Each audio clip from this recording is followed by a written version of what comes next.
Greenland ইস্যুতে যুক্তরাষ্ট্র ও ইউরোপের সম্পর্ক নতুন মোড়ে। ট্রাম্পের শুল্ক হুমকির জবাবে ইউরোপ ভাবছে ট্রেড বাজুকা ব্যবহারের।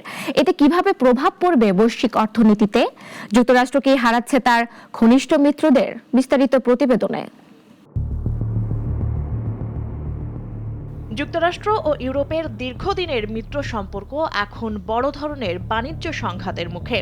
গ্রিনল্যান্ড ইস্যুতে মার্কিন প্রেসিডেন্ট ডোনাল্ড ট্রাম্পের নতুন শুল্ক হুমকির পর ইউরোপ পাল্টা ব্যবস্থা হিসেবে তাদের শক্তিশালী বাণিজ্য অস্ত্র, যাকে অনানুষ্ঠানিকভাবে বলা হচ্ছে ট্রেড বাজুকা, ব্যবহারের কথা ভাবছে। ট্রাম্প ঘোষণা দিয়েছেন ডেনমার্ক, ফ্রান্স, জার্মানি, নেদারল্যান্ড সহ ইউরোপের ৮টি দেশ থেকে আমদানি করা পণ্যের ওপর আগামী ১ ফেব্রুয়ারি থেকে ১০% শুল্ক আরোপ করা হবে। সমঝোতা না হলে ১ জুনের পর এই শুল্ক ২৫% উন্নীত হতে পারে। এই ঘোষণার পরপরই ইউরোপীয় দেশগুলোর মধ্যে জরুরি আলোচনা শুরু হয়। ফরাসি প্রেসিডেন্ট ইমানুয়েল মাখো ইউরোপীয় ইউনিয়নকে তাদের অ্যান্টি কোয়ারশন ইনস্ট্রুমেন্ট সক্রিয় করার আহ্বান জানান। এই ব্যবস্থার মাধ্যমে যুক্তরাষ্ট্রের ইউরোপীয় বাজারে প্রবেশ সীমিত করা, রপ্তানি নিয়ন্ত্রণ আরোপ বা মার্কিন সেবার ওপর অতিরিক্ত কর বসানোর সুযোগ রয়েছে।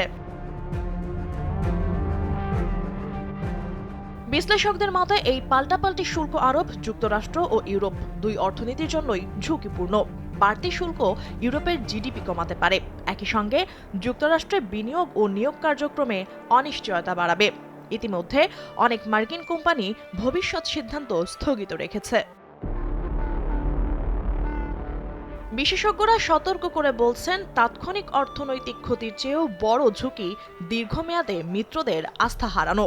ট্রাম্প শেষ পর্যন্ত শুল্ক কার্যকর করবেন নাকি সরে দাঁড়াবেন, এই অনিশ্চয়তাই বৈশ্বিক বাণিজ্যে নতুন অস্থিরতার জন্ম দিচ্ছে। মুনিয়া জ্যোতি, নাগরিক।